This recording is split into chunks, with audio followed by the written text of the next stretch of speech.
Olá, sejam bem-vindos a mais um resumo da semana, a oportunidade na qual você fica bem informado de tudo que aconteceu na política nacional e internacional. Como de costume, estou aqui do lado do analista político mais cobiçado do Brasil, o Ricardo Rous. Muito obrigado pela sua presença aqui, Ricardo. Valeu, Danilo. Muito bom sempre falar com a galera do Política do Bom Senso aqui. É um E do seu prazer imenso e canal. do canal do Ricardo Rous também, obviamente. E é um prazer imenso. Aí vamos lá, Uhum, comentar o que aconteceu na semana no Brasil. exatamente. Confessar aqui um negócio para vocês ficam vendo o Ricardo fazendo análises políticas, etc., mas eu o conheci, ele era integrante da ABE-EAD, Associação Brasileira de Estudantes de Educação à Distância. Então, esse cidadão que está aqui do meu lado, ele conhece muito sobre educação, como um todo, e principalmente de educação à distância. E dentre as notícias que nós tínhamos aqui para comentar, uma delas me chamou a atenção, falei, essa aqui o Ricardo vai arrematar com maestria, que também tem tudo a ver com política, afinal das contas é regulamentação lá no Ministério da Educação. O MEC prorrogou por 90 dias a suspensão de 12 graduações à distância. No comecinho do ano, vou falando aqui, mas qualquer coisa você Sim, pode... sim. No finalzinho de 2023, na verdade, o MEC suspendeu novas vagas para a EAD, certo? Em alguns Exato, cursos, exato. principalmente de saúde. E aí, chegou o momento do MEC decidir, o MEC falou, vou jogar mais um pouquinho para frente, porque ainda estou estudando o que eu faço, se realmente proíbo o EAD nessas áreas ou não. Aquela velha discussão se EAD pode para a saúde ou não, apesar de que tem outras áreas aqui que não são da saúde, né? E essa decisão está sendo prorrogada, enquanto isso as instituições de ensino ficam meio que bloqueadas, elas não conseguem ofertar novas classes, né? Novas matrículas, principalmente para os alunos do EAD. EAD, posso falar por mim aqui, tem gente que gosta, tem gente que não gosta, tem gente que se adapta, tem gente que não se adapta. A gente tem que entender o seguinte, São Paulo aqui a nossa vida é muito fácil. A gente tem campus para lá e para cá, campi, na verdade que é Campi. o plural. Agora, em outros locais mais afastados do Brasil, considerando o tamanho quase que continental do nosso país, o EAD às vezes não é uma opção, às vezes é a única, né? Verdade. Então, pensando como o Brasil inteiro, talvez a suspensão pura e simples seja uma coisa prejudicial a essa metodologia, né? Normalmente eu falo bem mais do assunto, mas como eu falei, nesse assunto você é nada de braçada, Ricardo. Então dá um panorama mais para a gente sobre o EAD, até para a gente desmitificar que as pessoas acham literalmente que é só deixar o computador rolando lá e o conhecimento vem por osmose. A gente sabe que é um pouco diferente disso daí. É bem diferente, Danilo. Primeiro, é importante deixar muito claro que esse posicionamento do Ministério da Educação agora pode prejudicar, na minha opinião, já está prejudicando milhares de estudantes, quiçá milhões de estudantes.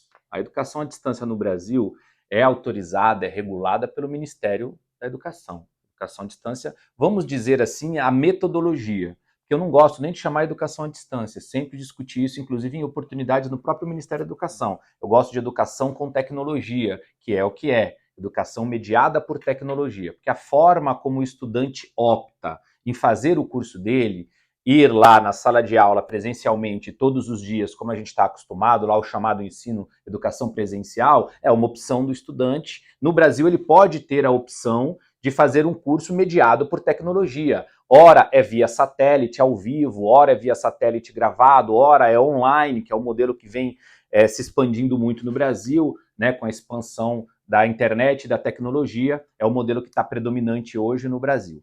Mas ambos os casos, educação presencial e educação à distância, são autorizadas, são reguladas e são fiscalizadas pelo Ministério da Educação, porque se trata de educação superior no Brasil. Uhum. Dito isto, todos os cursos de educação à distância que o MEC sobrestou aqui, o MEC suspendeu, são autorizados pelo Ministério da Educação, exceto alguns que já não tinham cursos EAD. Mas o foco são naqueles, em especial 12 cursos, que já funcionam no Brasil, cursos de educação física, de enfermagem, farmácia, Biomedicina. fisioterapia e por aí vai. Tem vários cursos aqui que o MEC suspendeu o ingresso de novos alunos. Isso já aconteceu no ano passado, agora recentemente o que gerou a notícia é um novo prorrogamento dessa suspensão por mais 90 dias. Qual é o impacto disso, Danilo? O impacto é gigante. Se a gente levar em consideração que os cursos à distância, eles cresceram exponencialmente no Brasil, pra vocês terem uma ideia, em 2020 tinham cerca de, em cursos de graduação, tô falando, tá?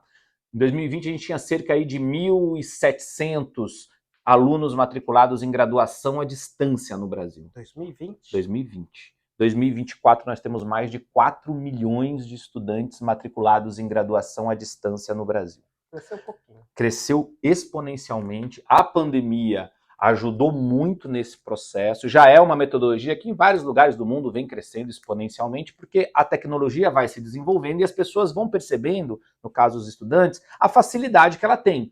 Aquilo que você falou, tem gente que se adapta com mais facilidade, tem gente que não se adapta, e essa liberdade de escolher se gosta mais, se prefere o presencial ou se prefere fazer online, deve ser do cidadão, deve ser do estudante.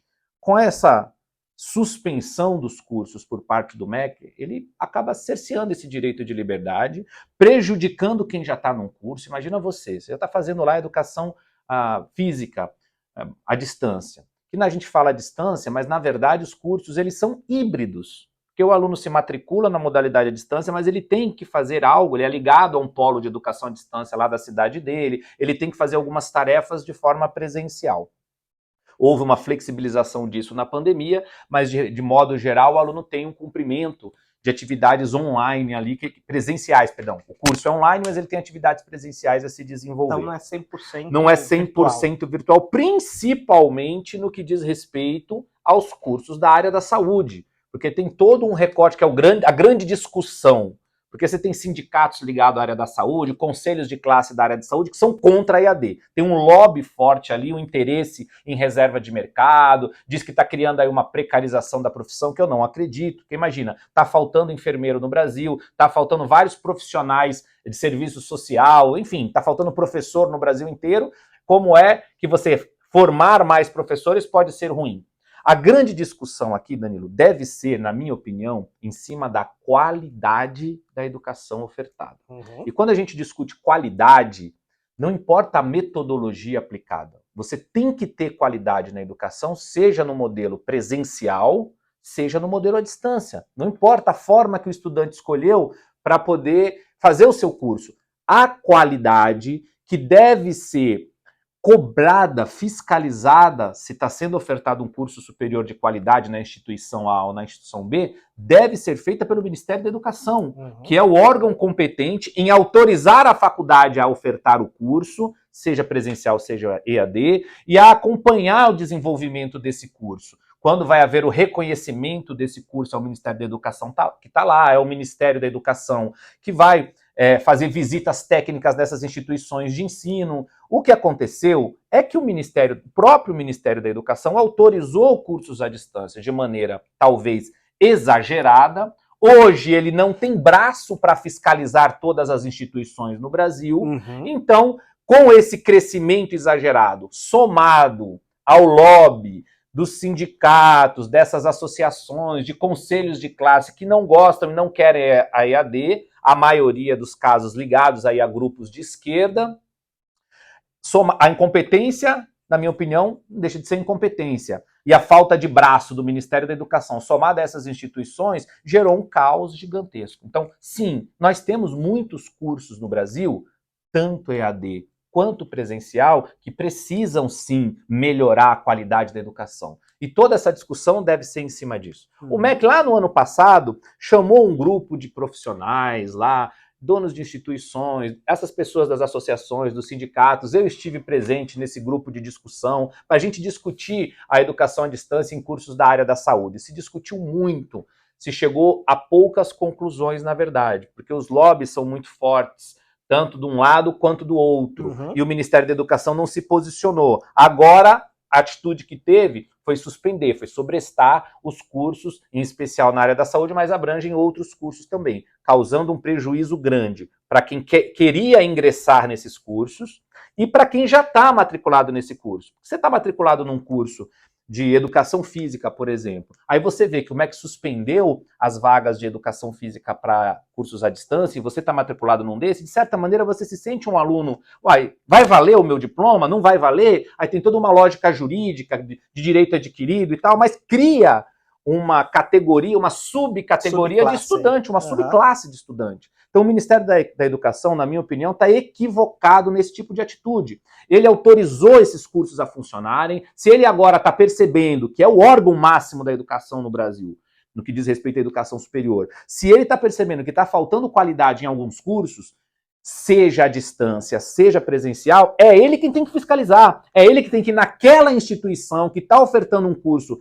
de qualidade duvidosa, que não está entregando um bom produto para o estudante, que é sempre o prejudicado no final dessa história, é o MEC quem tem que ir lá, então punir aquela instituição, suspender o curso daquela instituição e mostrar. Para isso, o Ministério da Educação tem vários indicadores. Tem o IGC, tem o próprio ENAD. Quando a gente vai dar uma olhada no ENAD, faz alguns recortes, a gente percebe que muitas vezes os alunos oriundos de cursos à distância saem melhor do que alunos oriundos de cursos presenciais, no Exame Nacional de Cursos dos Estudantes, que é o ENAD. Tem recortes do IGC, onde também instituições de EAD têm condições melhores, ou seja, não é a metodologia de educação utilizada pelo aluno, não é se ele está no presencial ou se ele está na EAD. Se a gente pegar um exemplo, por exemplo, do próprio curso de Direito, sim, sei que você é advogado e conhece bem essa realidade, menos de 30%, 25% são aprovados nos exames da ordem. 74% de reprovação. De reprovação. E detalhe, todos os alunos são de cursos presenciais. Quer dizer que esses alunos não foram bem formados? Talvez de acordo com a OAB não, porque não passaram no exame mínimo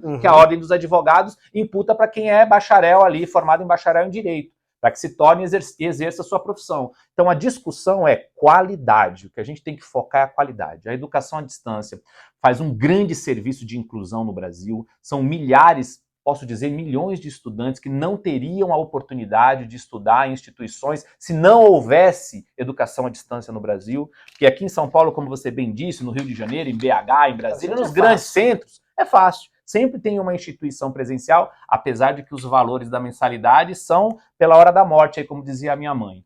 Mas a educação à distância proporciona cursos de qualidade em qualquer lugar do Brasil. A pessoa tem a oportunidade de se matricular e ela fazer o ritmo dela ali. Tem gente que se adapta, tem gente que não. E a qualidade, de novo, repetindo, porque acho que essa questão da qualidade é a mais importante de todas que a gente tem que discutir aqui, ela tem que acontecer e é o Ministério da Educação, com poder de órgão regulatório, fiscalizatório, quem tem que cobrar das instituições essa qualidade. Então acho que o MEC está errando muito no que diz respeito a suspender os cursos, já suspendeu por 90 dias, num primeiro momento a gente até concordou, o MEC vai suspender, vai dar uma olhada no que está acontecendo e vai tomar uma atitude que seja benéfica para o país, benéfica para os estudantes, que é o elo mais fraco dessa cadeia aqui no processo e é onde o MEC deve olhar. Imagino que o Ministério da Educação deva restabelecer os cursos e olhar instituição por instituição, o que ela está ofertando, que produto que ela está trazendo para os estudantes e o que é que está faltando de qualidade nessas instituições, seja presencial, seja EAD.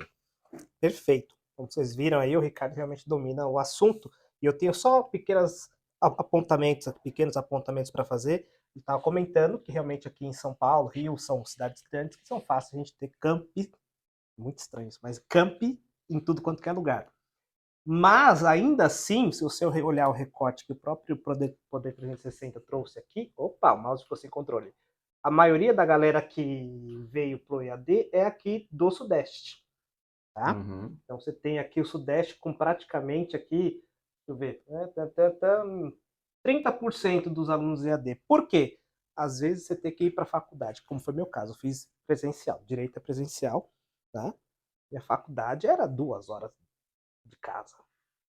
Era um lugar um pouquinho longe, vamos dizer assim. Então você também tem o EAD, nas grandes cidades você tira esse peso do transporte, né? Querendo ou não, você que mora em cidade, 2 horas exagerei. Mas 1 horinha eu gastava assim para chegar em casa. Você tirar esse peso do transporte em cidades grandes, ela realmente faz diferença. Por isso a gente tem um grande resultado aqui no Sudeste. E outra coisa, fazer uma pequena crítica aqui. É natural quando você assume um governo, você olhar mais ou menos como estão as coisas, né? Exato. Suspende que eu vou olhar. Dezembro de 2023, ficou um ano inteiro. Pô, Camilo Santana, essa olhada aí você já tinha que ter feito com um pouco de antecedência. Não já depois de um ano de mandato. Mas enfim, como diz o Ricardo aí, fica o apelo para que o MEC tome umas medidas, porque independente da metodologia, a gente preza pela qualidade, seja no presencial, seja no EAD. Lembrando, eu, por exemplo, já tentei EAD, não consigo. Mas é a minha opção, minha opinião. E eu sei que outras pessoas, eu vejo minha irmã, por exemplo, ela super se adapta com EAD. Admiro. É o caso dela, então EAD é uma opção. Para mim já não é. Eu sou velho, tradicional, tanto que eu fiz direito, prefiro estar lá no presencial, mas eu sei que outras pessoas optam pelo EAD. Em alguns locais não é uma opção, é a única. Né? Exatamente. Imagina, por exemplo, hoje com o Starlink, você tem uma aldeia afastada, coloca a internet lá e consegue dar ensino de qualidade, formar. Medicina não tem hoje, mas um técnico em saúde na área para justamente nas áreas indígenas e companhia você ter alguém. A gente sabe toda a dificuldade, inclusive a gente vai falar daqui a pouco sobre as áreas Yanomamis, a dificuldade de ter um profissional ali formado, né? Enfim, tem que repensar isso aí, tá? Interessante o seu comentário, só para finalizar, Danilo, que o público da educação à distância normalmente é mais velho, a média de idade dele é mais velha. É o cidadão, na maioria dos casos, tá? É o cidadão que não teve a oportunidade de se matricular numa graduação, que a gente chama a tal da taxa de matrícula líquida, saiu do ensino médio, entrou na universidade ali no ano certinho. Ele foi trabalhar, ele foi viver a vida, condições financeiras, enfim, qualquer outra, e depois de algum tempo ele vem fazer ali o seu complemento de estudo pela flexibilização do tempo que a EAD proporciona, sem contar essa lógica que você trouxe. Eu já vi polos de educação à distância em comunidades indígenas para formar professores, em especial, que a formação de professores no Brasil deve muito à educação à distância. E a gente ainda tem déficit de professores na maioria dos lugares. Então eu já vi polos em comunidades indígenas, Roraima, no Acre, em Rondônia, eu visitei o Brasil inteiro em polos de educação à distância em um determinado momento, quando estava à frente da ABE-EAD, enfim, tem muitas histórias bacanas aí. Então o caminho não é proibir, não tem como segurar a tecnologia, não tem como você evitar o avanço. É o MEC poder, o MEC que é o órgão regulador, é ele que tem que olhar e falar, olha, tem que fazer, mas tem que fazer nessas condições. Por exemplo, um curso da área da saúde, ele não é totalmente online. Nem deve ser. Mas o que é possível dentro das matérias mais teóricas ser online, será à distância. O que tem que ser presencial, será presencial. Quem determina isso? E aí os órgãos, como os conselhos de classe, podem contribuir bastante. E o Ministério da Educação, que é quem deve determinar isso. Então tem muita responsabilidade o MEC. O meu apelo aqui ao ministro Camilo Santana é para que não prejudique os estudantes, que é sempre a ponta mais fraca desse elo. Perfeito. Como a gente falou, às vezes é uma opção, às vezes é a única. É a única. Seria bom que desse ao indivíduo esse poder de escolha. A próxima notícia aqui, já prosseguindo na semana, foi uma que o Ciro Gomes, o eterno presidenciável, deu uma entrevista à CNN falando sobre uma possível falcatrua aí relacionado aos precatórios. Pausa. O que é um precatório? Vamos dizer que Ricardo Rous, dono de uma propriedade gigantesca lá no Mato Grosso do Sul, com 3 milhões de cabeças de gado. E aí vem o governador e fala, vou desapropriar para criar uma UPA. Vou colocar uma UPA aí na sua fazenda, vou te pagar R$1.000. Eu falo, irmão, não, R$1.000 não é nem um boi. Aí ele procura o doutor Danilo, como ele chama. O doutor Danilo fala, não, vamos entrar com a ação. Entramos com a ação, ganhamos lá a indenização de R$100 milhões. Uhul! Vamos receber isso quando, doutor Danilo? Eu falo, ih, Ricardo, agora é o problema. Quando se condena a União, o Estado, o município, o Distrito Federal, você tem duas formas de receber. Até 60 salários mínimos é o RPV, requisição de pequeno valor. 20 dias está na sua mão, tá? Mentira, 1 mês, 2 meses vai na sua mão, mas é bem melhor do que o precatório. O precatório, eu vou falar normalmente porque todo ano muda a regra, mas normalmente pega, divide em 10 parcelas e você vai ganhar uma por ano, tá? E o que acontece? Imagina você, presidente da República, sentou lá na cadeira, vamos ver o orçamento. Aí tem uma dívida de um filho da mãe de 20 anos atrás que o cara não pagou, por conta, ele fez alguma merda contra o Ricardo, se apropriou fazendo o Ricardo, você fala, eu vou ter que pagar agora dinheiro que eu poderia estar usando para lá e para cá. Ninguém gosta de pagar precatório. Ninguém, eu digo governante, porque não dá voto. É uma culpa de alguém lá no passado que caiu no teu colo. Pois bem, em 2022 foi aprovada a emenda constitucional 114, que diz o seguinte: 2022, 2021 foi o Covidão, certo? 2020 veio o Covid, aí teve aquela parte do auxílio emergencial, etc. Pensou o seguinte, olha, como ninguém gosta de pagar precatório, vamos dar uma diminuída nesse precatório e o valor eu consigo colocar no auxílio emergenciais e outras políticas de assistência social. e a gente vai limitando. Quando chegar em 2027, a gente paga tudo. Só para ter um fôlego. Foi aprovado isso em 2022. A emenda constitucional 113 e a 114. Quando o Lula entrou, ele pediu para abrir um crédito extraordinário. O que é isso? Olha, eu quero X bilhões aqui, eu vou aproveitar esse dinheiro e já vou pagar o precatório. Né? Logo em janeiro de 2023, um amigo meu, que eu não vou falar qual é o nome, já falou, tem coisa errada aí. Né? Já falei que vai dar merda aí, como diria o Capitão Nascimento. Mas, a gente falando aqui para as paredes, aí o Ciro Gomes veio e soltou essa bomba na CNN, dizendo que o governo Lula vendeu créditos de precatório, com deságio de 50% aí para grandes bancos, e os bancos, portanto, está aparecendo aqui, Prime Video, aqui, Kimberly, você. E os bancos, então, ganharam muito dinheiro. Por quê? Como você ganha a ação, 10 anos para receber. Porra. Aí imagina que chega alguém com dinheiro e fala, olha, eu te dou 2 parcelas, agora, à vista, e você me cede o precatório. Você fala, pô, eu ia ganhar uma daqui a um ano, daqui mais um ano, mais uma, agora eu vou ganhar 2 parcelas das 10. Te vendo. Dizem por aí, pelo menos foi o que o Ciro disse, que correu aí a informação de que o Lula ia pagar esses precatórios. Então, correu-se, quem tem precatório aí para vender? Paga os 50% do seu precatório. Então você vende o precatório para mim, esse direito de receber, e depois vem o governo e paga 100% de uma vez só. Essa é a história que o Ciro Gomes falou. Primeira coisa que eu tenho que falar aqui é que não é o governo que vende, é o titular do precatório. Então eu tenho, o Ricardo, no caso, tenho 100 milhões para receber da Fazenda. Então o banco iria procurar o Ricardo e falar, eu te dou 50 milhões e você me vende o crédito de 100 milhões. Por que o Ricardo ia pegar um negócio desse? Porque ele não sabe quando ele vai receber.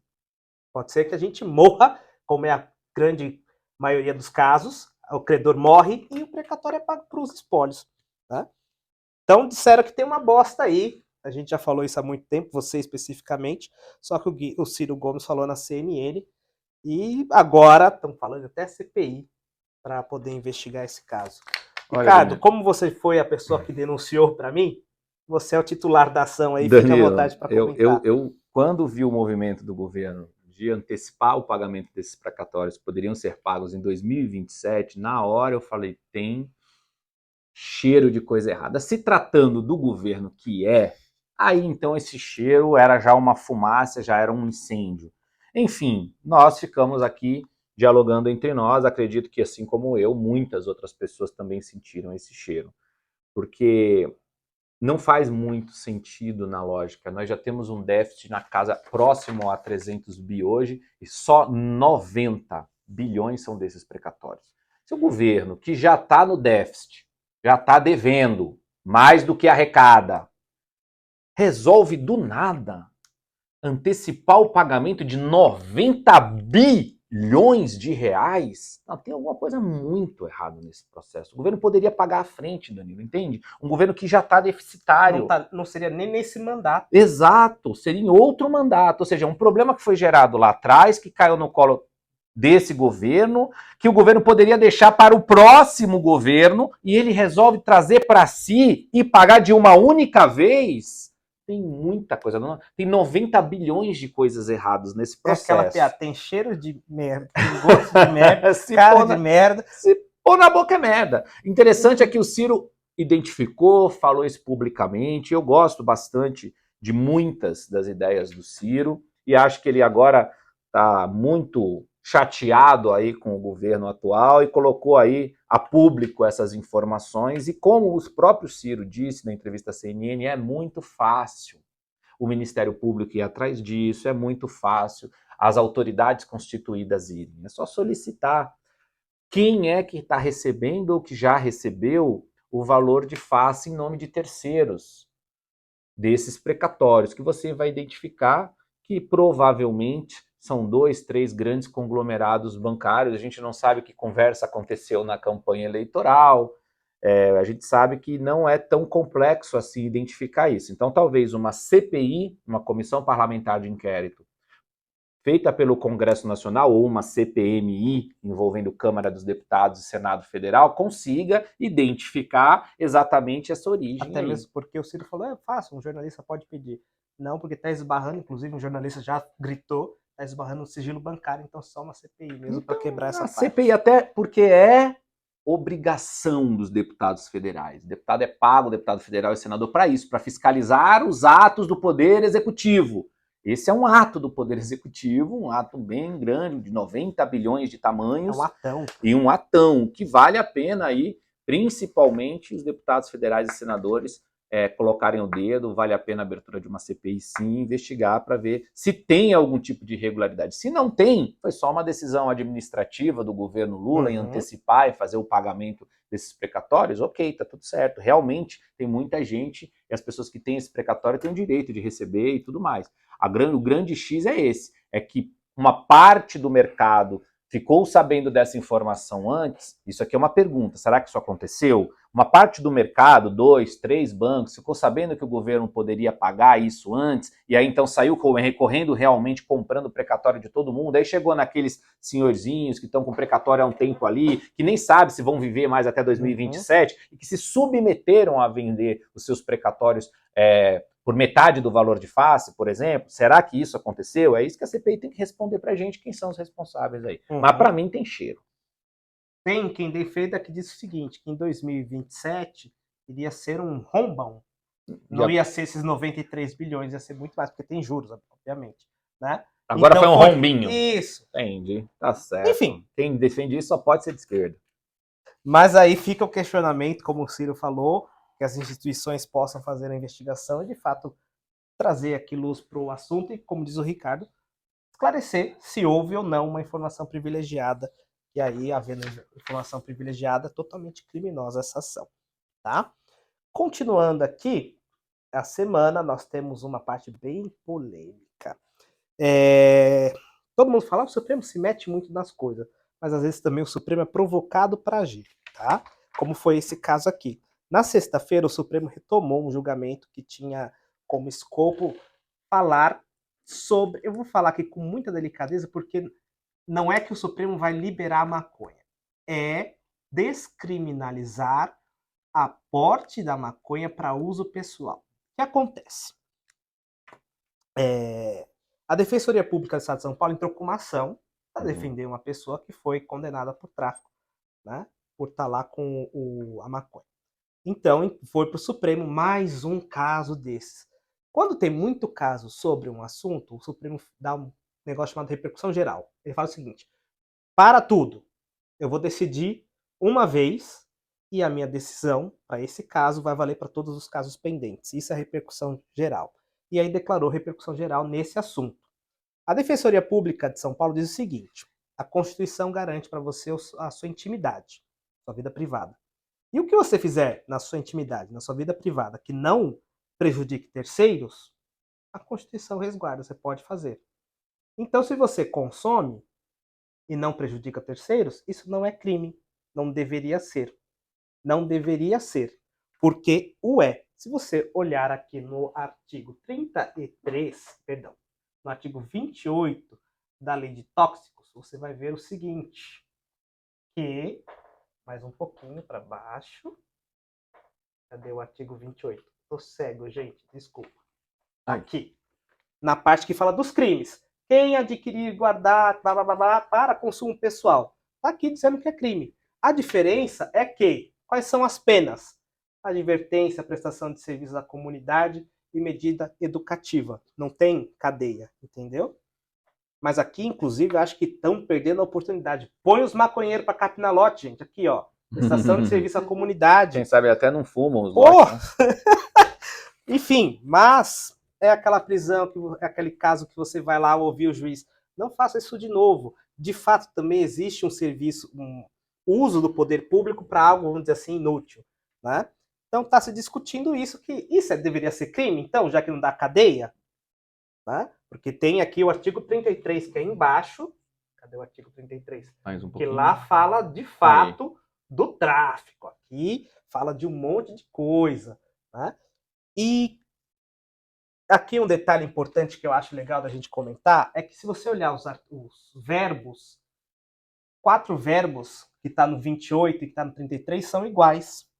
Adquirir, ter em depósito, transportar e trazer consigo. Então, como você diferencia o consumo do tráfico? Né? Tráfico.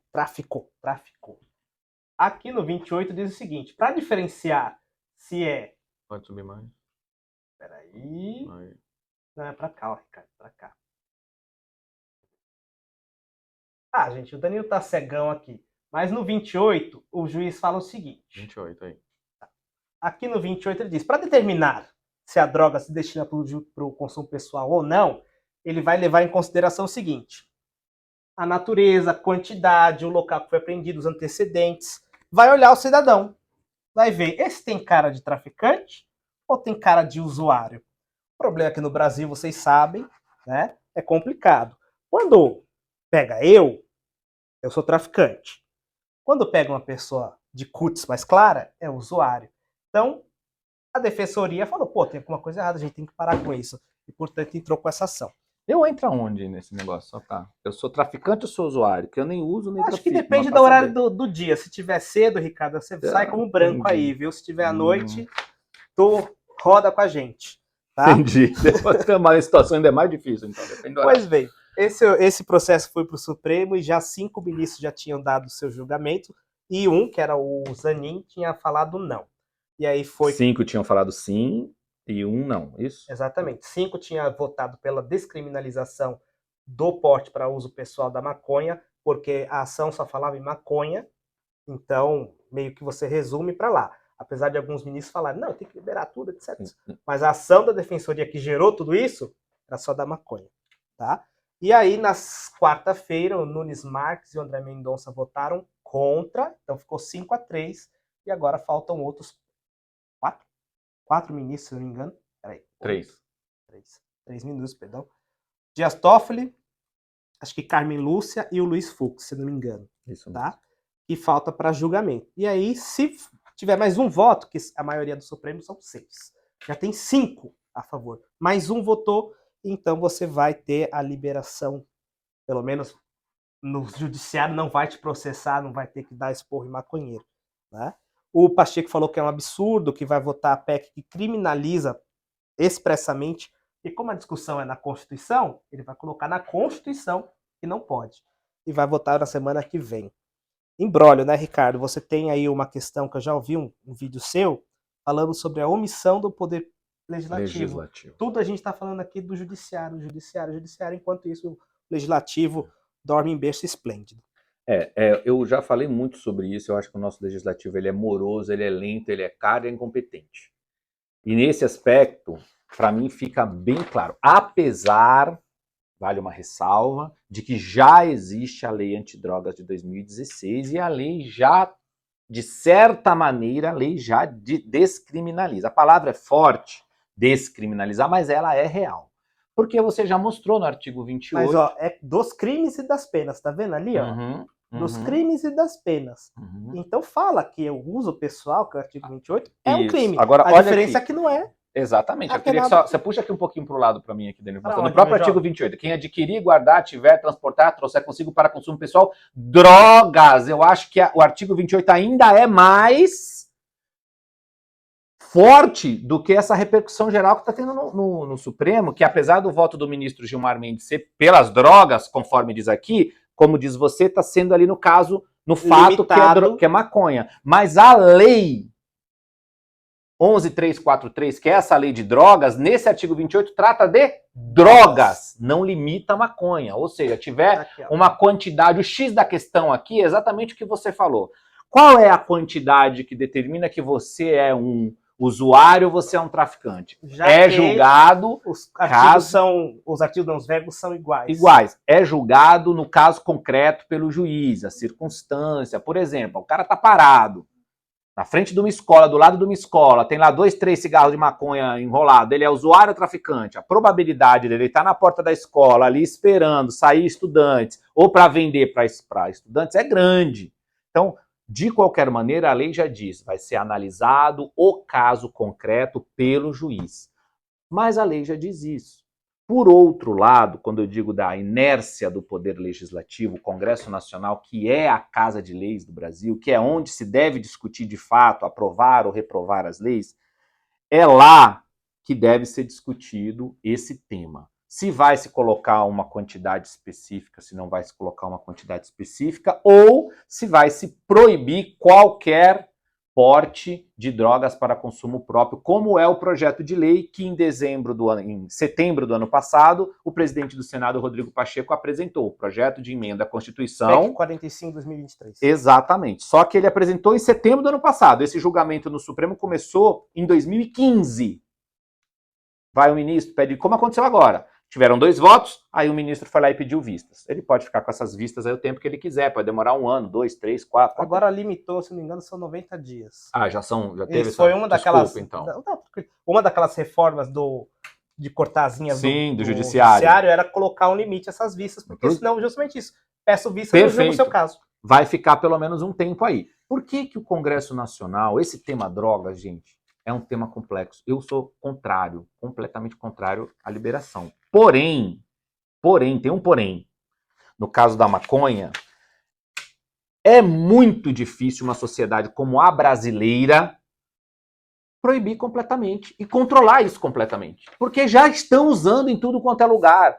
Já estão usando os policiais. Eu tenho muitos conhecidos, amigos policiais, polícia civil, polícia militar, que não tem como pegar o cara que tá fumando um cigarrinho ali e dizer que vai prender esse cara. Não vai prender esse cara.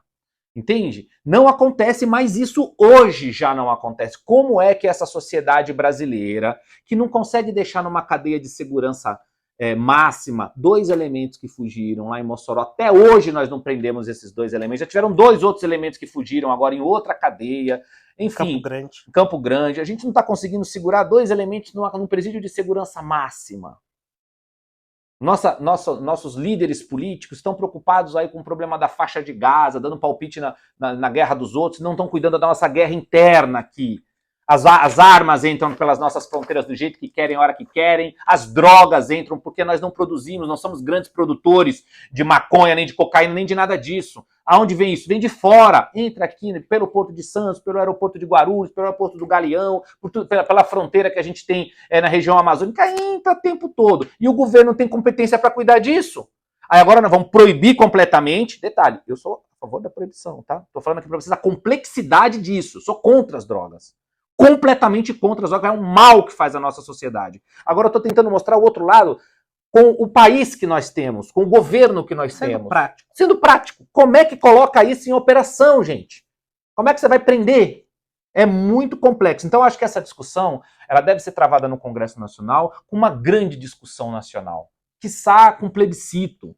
Para discutir, para ouvir a opinião da maioria das pessoas, que vai entender que alguns casos, talvez a gente tenha que optar por adotar algum modelo que já existe lá fora. O que está acontecendo lá fora? Nós temos o modelo do Uruguai, que estatizou as empresas, liberou a maconha, especificamente a maconha, e é o governo do Uruguai que controla. Que explora. Nós temos o modelo americano. Nos Estados Unidos são estados que determinam isso. Os estados lá realmente são federações. O Estado tem um poder. Por exemplo, o Estado da Califórnia, que liberou para fins recreativos o uso da maconha. E lá é a iniciativa privada que toca. Então tem modelos funcionando no mundo que a gente pode olhar e falar, olha, podemos adotar um modelo desse ou não. Não podemos adotar nenhum modelo. O projeto é proibir qualquer tipo de porte e a gente tem que reestruturar nossas forças policiais, nossa reeducação das nossas crianças nas escolas para que a gente evite que essas crianças usem, enfim. Mas nós temos que ir por algum caminho. E essa discussão sobre isso tem que acontecer no Congresso Nacional. É lá que nós elegimos, colocamos 513 deputados federais, 81 senadores, justamente para isso, para discutir em nome da nossa sociedade, porque todo o poder emana do povo, que é exercido diretamente ou através dos seus representantes. No caso, deputados federais e senadores. Então essa galera tem que trabalhar e tem que trabalhar melhor. Tem que chamar a população, nós temos que pressionar nas redes sociais aquilo que nós acreditamos que faça sentido. Enfim, acho que é isso. É um tema extremamente complexo, mas que tem que ser discutido pela nossa sociedade. Você já viu esse meme aqui, Ricardo? Vou mandar para vocês aqui. Eu vou colocar a imagem um pouco maior, mas como que os juízes diferenciam se é um jovem ou é um traficante? Certamente vocês já viram esse meme aí pela vida, pela internet, né? Eu realmente sei lá, eu tenho certas coisas eu não tenho medo de dizer, eu tenho a humildade de dizer que eu não sei, né? Uhum. Porque nesse caso aqui, como já falo muitas vezes, eu sou muito mais, tipo, libertário, faz o que você quiser da sua vida, não fumo, não gosto do cheiro, mas outras pessoas gostam, né? Sim. Então, mas é uma crítica que eu faço. Vai liberar? E quem vende? Continua sendo um Uhum. criminoso? Uhum. Então fica um negócio meio assim, uma solução sem solucionar. Que é essa solução que, se o seu STF decidir pela Que seria assim. descriminalização, vai ser isso. Ah, se você for pego com determinada quantidade ali para o seu consumo, não tem crime, vamos assim dizer. É crime, mas não é. Mas quem está vendendo essa droga para você? É um criminoso? É uma loucura, uma insanidade jurídica que eu não consigo compreender. Por isso que é o Congresso que tem que puxar isso, tem que ter gente, como dizia o ex-presidente Fernando Collor, tem que ter homem de saco roxo, ou uma mulher ali retada, E que puxa essa resolver isso. responsabilidade e discutir isso no Congresso, gente, para a gente chegar em algum caminho. Já existem modelos no mundo acontecendo, então nós não vamos inventar a roda. Para sim ou para não, nós temos já exemplos acontecendo mundo afora. Exemplos mais bem-sucedidos, exemplos que foram desastrosos. Então, nós temos que olhar esses exemplos, trazer essa discussão de forma séria para o Brasil no Congresso Nacional, envolver a sociedade civil organizada e chegar a uma decisão. Nesse momento, no Brasil, nós vamos proibir qualquer tipo de porte de drogas. E temos que reestruturar, então, a polícia, porque a coisa já está acontecendo hoje. Ou não, nós vamos descriminalizar realmente o consumo da maconha e quem vai gerir a venda disso vai ser o Estado brasileiro, vai ser iniciativa privada regulada desta forma. Enfim, tem que encontrar um caminho. Mas eu gostei da ideia do plebiscito, que já meio que pacifica a sociedade. Se democracia é feita pela maioria, se a maioria decidir pelo A, é A. Se decidir pelo B, é B. B ou seja. Próximo assunto. Nós tivemos aqui uma notícia do que o pessoal falou que, pela primeira vez, Alexandre de Moraes foi coitado, de acordo com o que falaram aí. Mas depois eu conversando aqui com o Ricardo, que manja tudo sobre política, ele me falou que talvez não tenha sido só uma peitada, e sim só o cumprimento da lei como ela deveria ser. O Alexandre de Moraes determinou o afastamento de um político lá do Espírito Santo e, como medida protetiva, preventiva, falou: se afaste das redes sociais. Ele, vamos dizer assim, descumpriu essa determinação, então Alexandre de Moraes determinou a prisão dele. Eu estou falando do deputado estadual Capitão Assunção do PL do Espírito Santo. Aí, a Assembleia do Espírito Santo decidiu cancelar essa prisão e liberou o cidadão. Eu fiquei assim, falei, caramba, estranho. Mas o Ricardo explicou que isso é um expediente, não vou falar comum, mas normal, né? Ricardo, o poder legislativo passando por cima do judiciário? Não, não é passando por cima. Então, eu acho que, na verdade, é um pouco do oposto. Eu acho que é o Poder Judiciário indo, talvez, onde não seja competência dele. Que a prisão ou não de um membro do Poder Legislativo, no caso um deputado estadual ou deputado federal, quem determina é o colegiado dos seus deputados, seus pares, no caso a Assembleia Legislativa do Espírito Santo. É ela quem tem que dizer que vai expulsar um deputado, que vai punir um deputado, assim como no Congresso Nacional. Então, essa discussão ela não é tão nova assim, porque já teve lá a determinação de deputados federais, que aí o Congresso fez uma certa vista grossa ou não, e teve casos que o Congresso foi lá e disse, sim, vamos seguir com esse rito, não vamos seguir com esse rito. Tem toda uma lógica.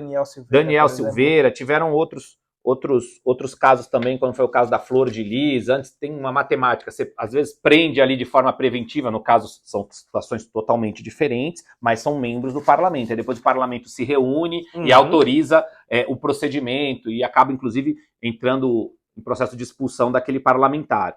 Mas enfim, a Assembleia Legislativa do Estado do Espírito Santo não entendeu o que era da forma como Alexandre de Moraes está achando.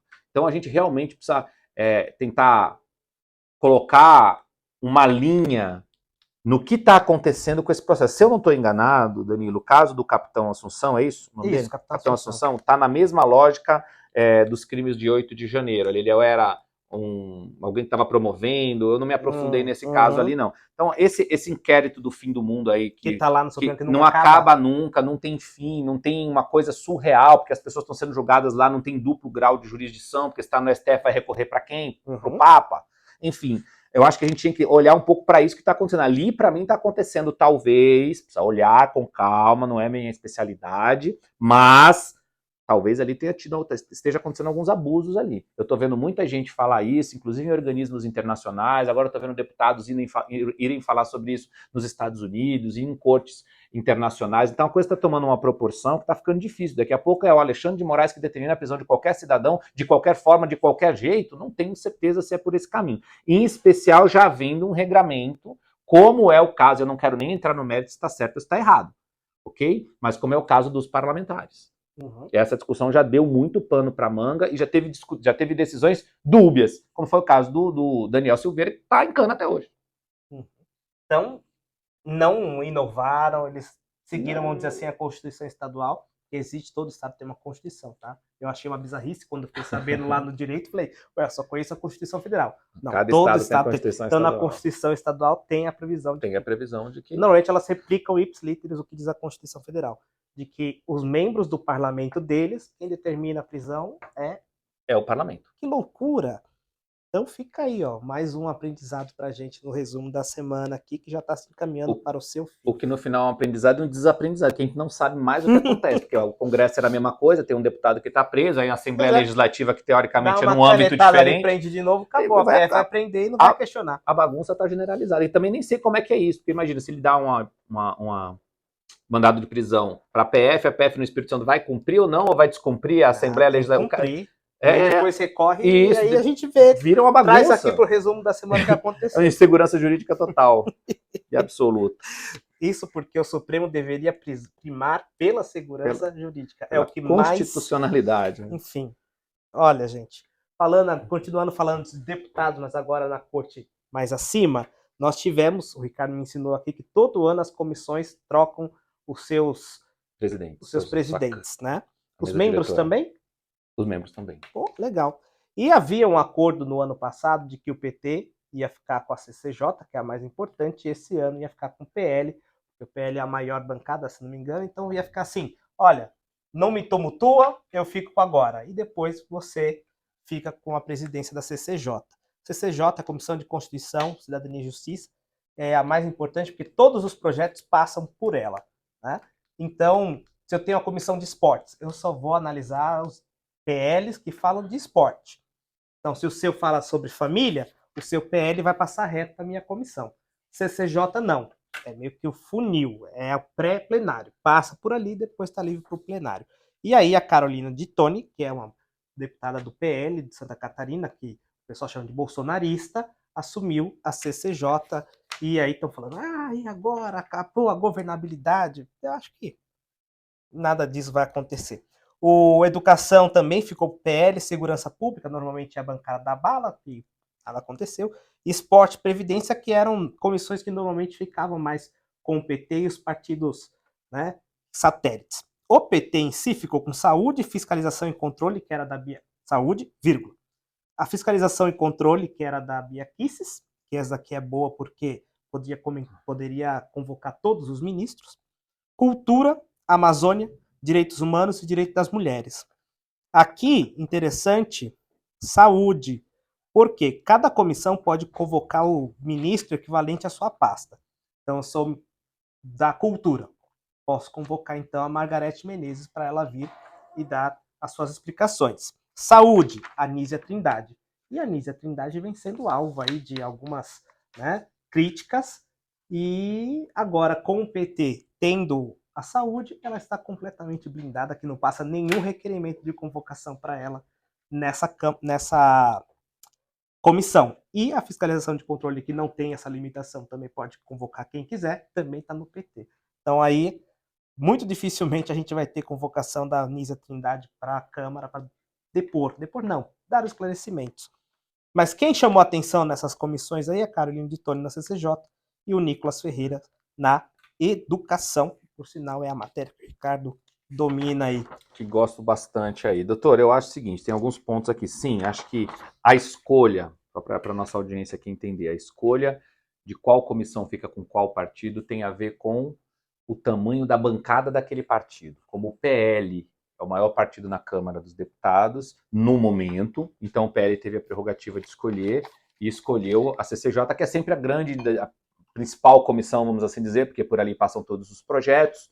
Então, o PL escolheu ali. O que eu quero destacar na escolha do PL, no nome da Carolina de Toni, que aproveitando que hoje, o dia que nós estamos aqui gravando, é o Dia Internacional das Mulheres, e vai aqui o parabéns a todas as mulheres, é a segunda mulher a presidir a CCJ na Câmara dos Deputados, na história da CCJ. Você entra lá na comissão, Danilo, na parede, Tem você já os foi lá várias quadros, vezes, né? tem os quadros, você só vê macho de cabo a rabo. Tiveram 2 mulheres. A Bia Kicis, indicada pela direita brasileira, e agora a Carolina No de mandato Toni, no anterior, é no verdade. anterior, e agora a Carolina de Toni, indicada pela direita brasileira. Eu fico me questionando, e a esquerda?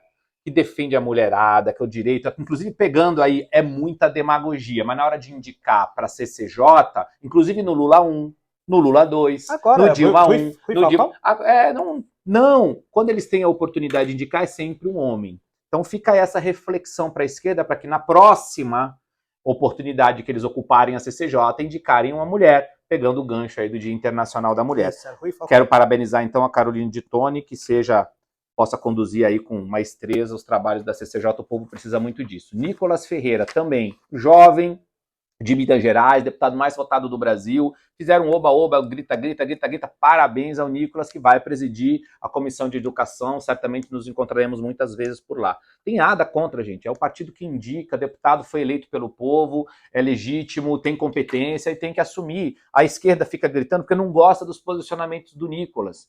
Então, há aquela gritaria toda, mas é só gritaria. No fim do dia, o regramento da Câmara dos Deputados ele é soberano nesse aspecto. Uhum. Então, quem tem direito de indicar o PL indicou e acabou. E até também eu tenho visto que quando você vira presidente de uma comissão, você abaixa os ânimos, porque tem que fazer Porque tem que ser composição. conciliador, tem que ser conciliador. Afinal das contas, a pessoa continua sendo deputado e depende dos outros deputados para os seus projetos também serem avaliados. Teve um momento no passado também que o deputado Kim Kataguiri foi presidente da Comissão de Educação, e teve também a mesma gritaria, foi a mesma coisa na época indicado pela União Brasil, uma outra circunstância, um outro momento, teve uma gritaria e, enfim, passou o mandato do Kim, nada aconteceu. Uhum.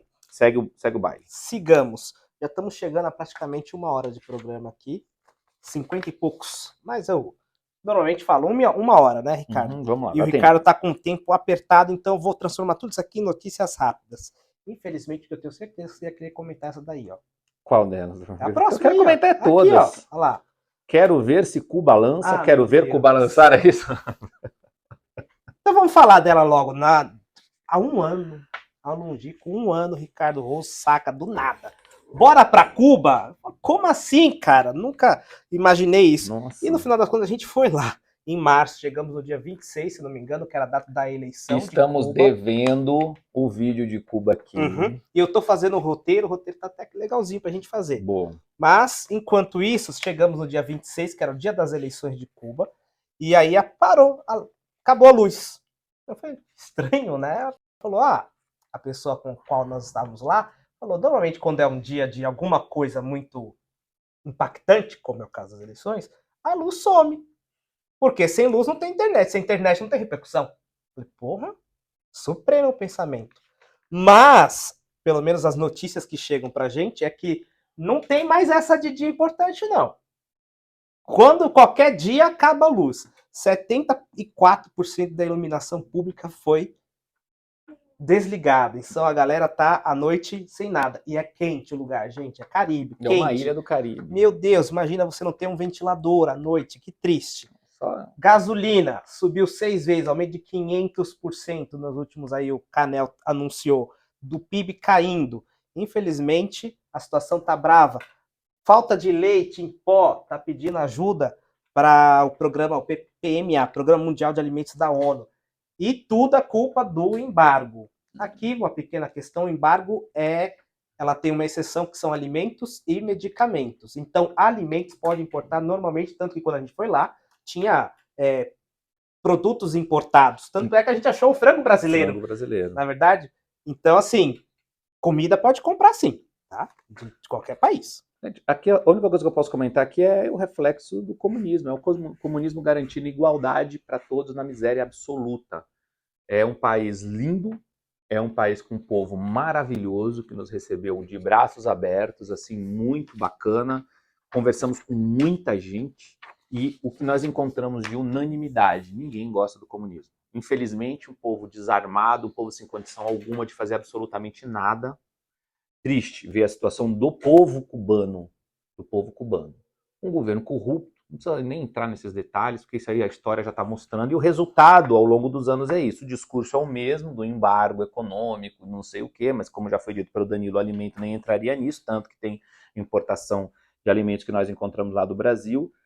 O X é que em supermercados que tem esses alimentos, o próprio cubano tem dificuldade de comprar, é mais voltado para os turistas e para quem é ligado ao poder de Cuba, quem está no Partido Comunista Cubano, para quem vai trabalhar em Cuba, mas é estrangeiro. O próprio cubano mesmo tem uma dificuldade muito grande de comprar, eu acho que até que nem pode comprar nos supermercados onde a gente entrou, tem lá os lugares específicos para eles retirarem lá a cesta básica deles de tempos em tempos. Aí o selo eu fiquei assim olhando, falei, eu já vi esse selo alguma vez na vida, desse franguinho aqui. Eu falei, brasileiro, pô. Então tinha frango brasileiro, tinha produtos importados lá. Tinha. Sim. Realmente é uma tristeza ver a situação que aquela ilha se encontra. Linda ilha, diga-se passagem. Acho Viva que o comunismo aí, contém ironia. Era verde, assim, esmeralda, maravilhoso. Enfim, podia explorar. A gente tá devendo mesmo para justamente falar essas... Pega aquela tesoura ali, Ricardo, por favor. A tesoura, João. Tesoura verde aí, ó. Nem tô vendo Oh, a tesoura. meu Deus. Gente, o mar era dessa cor. É assim... É lindo. É irritantemente bonito. Esse foi, inclusive, minha fala. Irritante bonito, quando eu falei com minha mãe. Porque, olha isso aqui, a cor do mar, gente, era maravilhoso. E podia explorar uma questão turística, assim, gigantesca. Porque é a maior ilha do Caribe ali. Então, seria o maior destino. Mas, enfim, o mundo e a história não quis dessa forma, né? Um abraço, inclusive. Eu até no roteiro eu falo assim, que eu não falo nem se é ele, se é ela, eu falo a pessoa que nos recebeu, porque eu e o Ricardo tivemos a sorte de voltar pro Brasil. A pessoa que nos recebeu continua lá. Verdade. Então eu não falo ele nem ela. Para quem nos recebeu, muito obrigado pelo carinho com o qual fomos recebidos, tá? E aqui meu voto de que a situação melhore muito em breve aí. Passando agora para o final aqui, notícias rápidas. Nós tivemos 2 pesquisas que tratam sobre a popularidade do Lula. A Atlas Intel falou que 40% reprova e 38% aprova, ao mesmo passo que a Genial Quest colocou 53 contra 28. Então, assim, 2 que não são muito, né, não batem muito, mas que demonstra queda na aprovação, tá? Muito se deve, inclusive o Paulo Pimenta, que é o secretário de comunicação, né? Ele disse que essa análise de subida da reprovação se dá depois das falas do Lula sobre Israel, né? Milhares de questões aí sobre Israel, mas parece que não pegou bem, então teve esse aumento de reprovação aí. Nossa, não pegou bem o presidente da República defendendo o grupo terrorista. Oh. Minha mãe falou o seguinte... Minha mãe falou o seguinte: a prova de que Israel é a Terra Santa é que o diabo não pode pisar lá. Quem foi declarado persona não grata não pode pisar lá. Enfim, o Ricardo já comentou aqui de outra notícia rápida, que é o presídio lá de Mato Grosso do Sul. Eu sempre confundo se é Cuiabá ou Campo Grande. Campo Grande. Mato Grosso do Sul. Minhas desculpas aí se você mora aí. Mas a prisão de segurança máxima... Campo Grande. Campo Grande? Do Sul é Campo Grande. E de cima, então, fica Cuiabá, obviamente. Tá? Duas pessoas fugiram. Gente, realmente água dessa cor. Duas pessoas fugiram do presídio de segurança máxima. Tenho que falar que era estadual, não era sujeito ao Ministério da Justiça, mas... Fugiram. Segurança máxima, pô. Então, que esperar do resto? Imagina a mínima. Nós tivemos também aqui o deputado federal Gustavo Gayer, do PL de Goiás, que denunciou o Lula por genocídios do Yanomamis. Vocês viram um vídeo aqui no canal de que o número de mortes dos Yanomamis cresceu de 2022 para 2023. Então ele pegou a denúncia que fizeram contra o Bolsonaro, mandou lá para o TPI, que é o Tribunal Penal Internacional. Boa. Nós tivemos também a regulamentação, ou uma proposta de regulamentação do Uber e afins. Uma proposta. Exatamente. Veio por MP? Não, veio para projeto de lei. Projeto de lei? De iniciativa do Poder Executivo. Uhum. Aí a ideia é de que agora eles vão ter um mínimo hora para chegar, se eles trabalharem X horas por dia, no final ele tem um salário mínimo para ele, vão ter que recolher contribuição previdenciária e já está até articulando o sindicato para a categoria. Resumindo, o serviço vai piorar, o custo vai aumentar e o governo vai arrecadar. Essa parte aí eles gostam. Opa! Arrecadar. O TJ São Paulo mandou a USP reintegrar aquele aluno que foi excluído porque ele não foi considerado um afrodescendente, né? Então aí o Tribunal Racial está sendo confrontado pelo Tribunal de Justiça do Estado de São Paulo. Eu vi a foto, para mim ele é um afrodescendente completo. Eu acho que esses tribunais raciais deviam se preocupar com as fraudes claras, né? O Fantástico... Tipo o quinto ministro negro do Brasil? Talvez, você tem que se preocupar com isso aí. Ministro do STF, você tá falando? Isso. Que era branco, depois virou pardo, depois virou negro. O que a gente tá falando é, se você olhar as declarações de raça, né, apesar de só ter raça humana, mas tá lá escrito raça, tá? Não fui eu que criei. Mas se você olhar lá no TSE raça, a pessoa se declara, eu me declaro branco, me declaro pardo, me declaro negro. Um ministro, que hoje é do Supremo Tribunal Federal, se dizia branco e depois se declarou pardo. É isso? Isso. E aí um grande jornal de circulação brasileiro publicou quando ele tomou posse que era o quinto ministro negro a assumir o STF. Então ele era branco, pardo e negro. Numa vida só, danado. Esse é o bichão mesmo. É porque a gente vai tomando Cuidado, sol Alexandre e vai de Moraes, tá escurecendo. chegando um competente aí, hein? Aí. Chegando, ó. Ó, Ricardo Ross, também tivemos aqui o governo Lula querendo criar um vale carne de R$35. Tô quase levantando, Danilo. Vambora, vamos seguir. Pior quanto a gente foi no mercado. Mas peraí, quanto? 35. Pra comprar o quê? Não vai comprar É, porque tu falou carne. Ó, pega ali, Léo, sem zoeira. A gente fez um vídeo aqui pra mostrar o poder de compra. Pra comprar e carne, nós fomos no mercado comprar um peito de frango, né? Era isso? Ele já comeu, já Léo. levou peito de frango.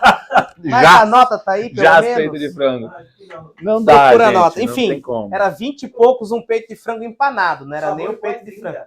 Pois é, gente. Mas enfim, vale carne de R$35 aí para os beneficiários do Bolsa Família, tá? Para você poder comprar, deixa eu ver, uns 2 bifes de picanha. Enfim, gente, vamos lá. A Polícia Civil também prendeu aqui o chefe da quadrilha de roubos e furtos celulares aqui em São Paulo, especificamente no centro. O Ricardo até gravou um vídeo sobre. Me chamou a atenção que a polícia disse que essa quadrilha que só estava roubando, roubava criminosos, roubava celular no centro de São Paulo. O que eu quis dizer é só no centro, não é no Brasil, nem em toda a cidade de São Paulo. Estava faturando entre 5 e 10 milhões de reais. Mas que cerveja cara do caramba é assim. A galera que quer tomar cerveja tá exagerando um pouco. Caramba, pô. Mas vamos lá, continuando aqui, nós tivemos, considerando que hoje é dia 8 de março, a gente sempre grava nas sextas-feiras, a França publicou hoje a Constituição que dá direito à interrupção de gravidez. Esse teu segundo país aí, hein, Danilo? Dá o que falar, hein? Uhum. Enfim, por que colocou na Constituição? Porque fica mais difícil de você tirar. E outros governos virem. Isso, e o Macron, Emmanuel Macron, já falou que vai, vamos dizer assim, militar para que esse direito também seja assegurado em outros países pela Europa. Tá conseguindo resolver os problemas dele. Esse Macron é uma figuraça. Macron, olha pro teu, meu. Tá parecendo um Lula aqui, meu. Olha pro teu. Aí que o negócio tá ruim, rapaz. Tive na França não tem tanto tempo assim, a coisa tá feia. Gente, eu fui lá em 2012. Meu sonho era conhecer a França. Como o Ricardo falou, meu segundo país, eu gosto muito da França, da história francesa, etc.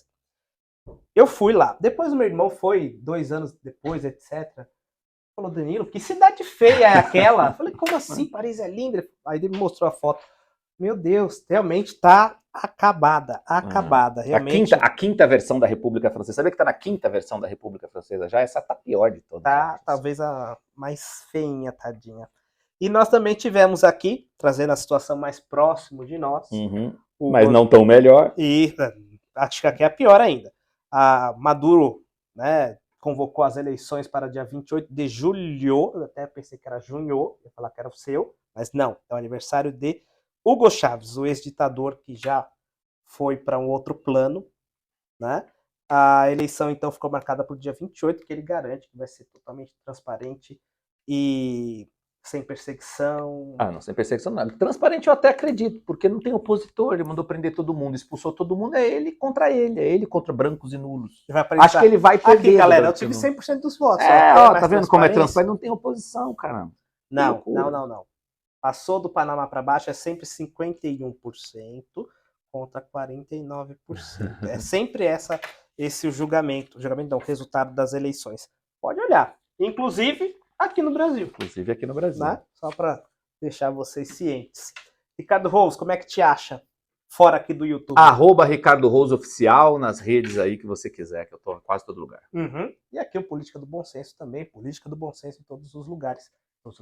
No YouTube e no Instagram. Ele não gosta do TikTok, né? Não. Ele, no TikTok e o Danilo não se falam. Né? Não, nem se eu recuperar sem eu... Enfim, YouTube e Instagram. Instagram, claro, a gente coloca vídeos um pouquinho mais curtos. E aqui no YouTube você tem o repositório dos vídeos mais longos, nos quais você tem que aturar a gente durante 1 hora falando.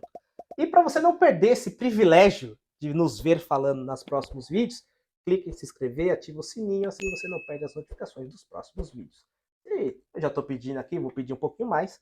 Você também pode curtir, comentar, compartilhar esse vídeo no grupo da família, no grupo do trabalho. Eu tenho certeza que muitas pessoas vão... Alguma notícia daqui, caramba, a gente falou muita notícia aqui hoje, gente. Alguma dessas aqui vai chamar a atenção de alguém, o cara vai falar, obrigado, não sabia. Isso. Nem que seja do precatório que tá aí, eu ouvi falar bastante aí. Ou nem que seja dos maconheiros, aquele teu amigo maconheiro, maconheira, que você gosta, manda aí pra ele saber que agora, né, tem a descriminalização aí. Isso, pergunta você que não gosta de maconheiro, Isso. daquela proposta que eu falei de botar os maconheiros pra capinar lote, tá na lei, não fui eu que criei não. Enfim, comenta, se engaja aí, traz um debate legal e saudável pra gente. Mesmo que você seja contra, a favor, os comentários estão à disposição para você colocar o que você bem entender, tá bem? Valeu. Ricardo, novamente, isso. muito obrigado pela sua presença aqui. Ao pessoal que está aqui gravando, aturando a gente também, muito obrigado. E você, de coração, até um próximo vídeo. Tchau, tchau.